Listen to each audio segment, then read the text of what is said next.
Bonjour à tous. J'aime beaucoup les proverbes parce qu'en une phrase très courte, ils expriment une idée absolument formidable. Et la Bible contient beaucoup de proverbes, mais aussi le monde actuel en a créé de nombreux. Un de ceux-là, par exemple, c'est « bien mal acquis ne profite jamais ». Mais savez-vous que ce proverbe vient de la Bible? Comme d'ailleurs beaucoup de proverbes modernes, soi-disant. Ainsi, dans le livre des Proverbes, au chapitre 10 et au verset 2, voilà ce que Salomon a dit. « Les trésors mal acquis ne profitent pas, mais la justice délivre de la mort. » Les trésors mal acquis ne profitent pas. Voilà, au sens littéral, c'est les trésors de la méchanceté. C'est-à-dire les trésors qui ont été acquis sur des bases mauvaises, des bases justement qui ne sont pas justes. Deuxième partie du verset, mais la justice délivre de la mort. Voilà, les actes de justice nous permettent de passer au travers de ce qui est inéluctable, de la mort, non pas de la mort physique, bien sûr, nous mourrons tous, mais de la mort éternelle, puisque Dieu nous ressuscitera.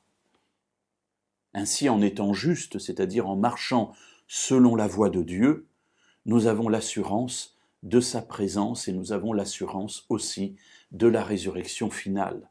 En revanche, celui qui s'assoit sur la méchanceté, qui assoit sa vie sur la méchanceté, lui ne profitera pas. Ainsi, les trésors mal acquis ou les trésors de méchanceté ne profitent pas.